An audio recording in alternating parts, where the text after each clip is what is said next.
Good morning. Morning. Let's get into the March 5th entry from Ryan Holiday's The Daily Stoic.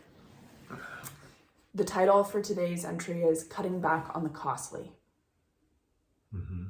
Cutting back on the costly. Okay. Let's see what he means. Let's see what the quote is, yeah. Okay, this is from Seneca.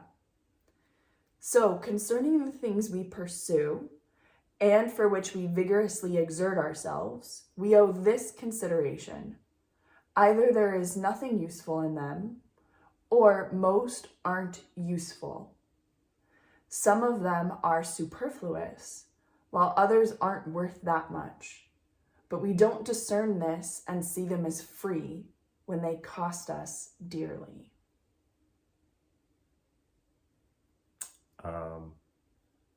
I don't understand it. I mean, I understand a little bit. Okay, let's see if we can figure this out. Okay, let's go through it. Okay. So concerning the things we pursue and for which we vigorously exert ourselves, we owe this consideration. Let's break down that chunk. Okay. So he's saying, concerning the things we pursue, the things that we try to do and want, and for which we vigorously exert ourselves. So we go through a lot of effort to get certain things in life. Okay. We owe this consideration. We ought to consider this. Yeah. Either there is nothing useful in them, or most aren't useful. So there's like A or B, but they seem like they're both the same. Like it's all useless. Yeah, well, not all, but useless. Yeah, like a large majority. Like the things that we want or try to get in life, a lot of those things don't mean anything. I see. So maybe like the things that we imagine in our minds of what we want. Yes. Most of them. Yes. Not all of them, but most of them are useless. AKA, maybe when we get them, we look at it and like, why did I wanted this for so long when this is just the stupidest thing? Okay, makes sense. So he's saying some of them are superfluous, while others aren't worth that much.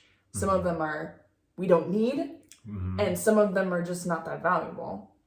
But we don't discern this, and we see them as free, like we freely engage with the wanting of it, even though it costs us dearly to want those things. I see. So like we can't stop ourselves from wanting, like we just kind of engage in that because we think it's exercise free. Of like, oh, I want it. Like, oh, it's free. It's free to go through the exercise. Like there are no consequences. Seems like that there are no consequences to go through the exercise of wanting something. Like, oh, I want that, whatever, that thing.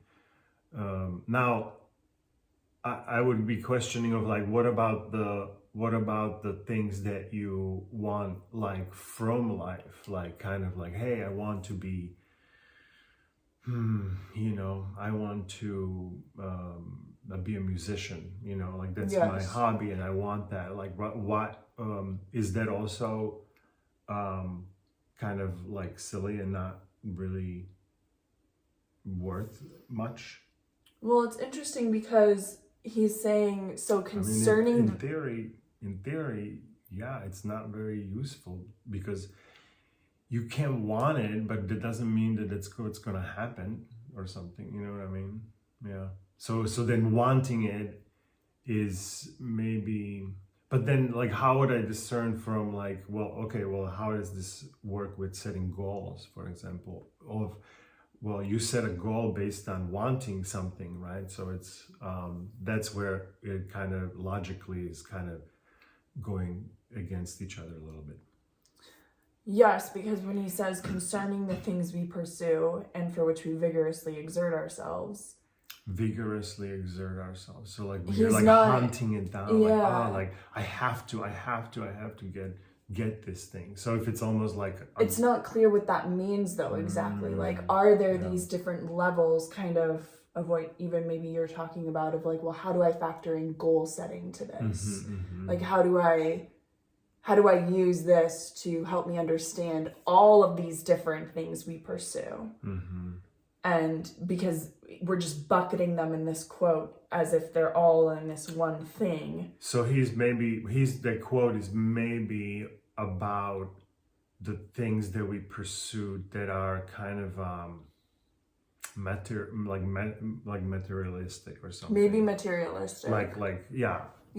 And not necessarily pursuing like, hey, I want to write a book, right? Like that's a good pursuit, right? You should want that. You need goal settings for that. You need all of this stuff.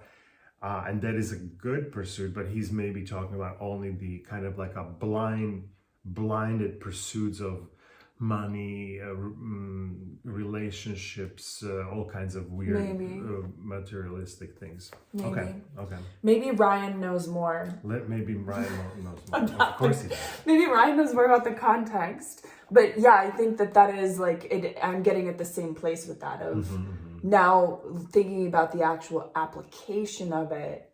What does that mean for us? Maybe Ryan will help. Let's hear from Ryan. Of Seneca's many letters, this is probably one of the most important and one of the least understood. Awesome. We don't understand it. Perfect. Yeah, no, it's confusing. He's making a point that goes unheard in a society of ever bigger houses and ever more possessions, that there's a hidden cost to all that accumulating. And the sooner we're aware of it, the better. Remember, even what we get for free has a cost, if only in what we pay to store it, in our garbages, in our garages, and in our minds. As you walk past your possessions today, ask yourself, do I need this? Is it superfluous? What's this actually worth? What is it costing me? You might be surprised by the answers and how much we've been paying without even knowing it. Okay, yeah, so it's about those materialistic things. And that got me thinking of Wayne Dyer, that he had this quote of like, the things that you own end up owning you. Yeah. And he was also thinking it in a way like, let's say you have you buy something, now that thing is in your life, and now you have to dust it or take care of it. When it breaks, now you have this feeling of I have to replace it. So it's like it's this hook. The things have these hooks in you, right? Yeah. And now you're like now I have to take care of the second car. And do you essentially creating a lot more work for yourself.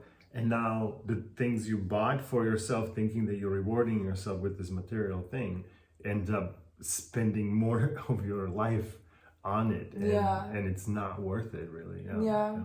Well, you do have a relationship with your things. Now, if you love something, like let's say you like guitars, okay, well, I have a guitar, and I have another one, your books, like, so there's no like, I'm not saying like being minimalistic about the things that you like really love and wanting to be, spend time with. But if it's like when it's getting all over the place type of a thing, you have cars and books and motorcycles and houses and boats and and boats and hoes. Yeah. Yeah, because you have a relationship with your things, whether you know it or not. And so, like, even we have our hot tub, and we're going to go spend a good portion of today cleaning it. And so, getting the hot tub, I don't regret it at all. And maybe part of the reason why I don't regret it is because I've said yes to the work that's involved in keeping it up. And I accept that as the chore of owning it. And that's a bigger chore than my books. But even the books, like the collection grows, it needs to be organized, dusted. Transported if you're moving or something. Totally. Like and so, and some of those relationships are nice to have. Like, that's why we have stuff. Or even the sand dollars I'm thinking of too. Like the collection that we get. And so But I it's think good we to- like yeah, the relationships, and that's why we like accumulating it. Maybe we need to see the relationships for what they are, and everything that they involve to maintain the environment that you live in. Yeah, that's interesting. And then what Ryan was saying, that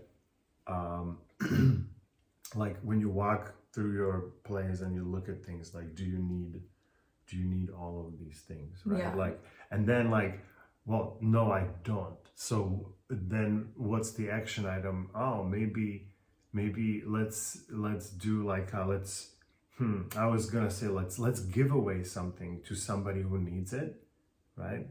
But then at the same time, it makes me think of like, oh, well, if I take this thing that I don't need and I'm going to be giving it to somebody that they might not need it, so I'm creating the same problem in them. So it's actually like a dilemma of like, is it better to just toss it in the recycle and essentially like really get rid of it from the usability potential or something, but someone might need it actually, and you don't need it, right? So there's that whole thing. So maybe like a goodwill, like let's get something from the house today that will go to Goodwill whenever we go down there.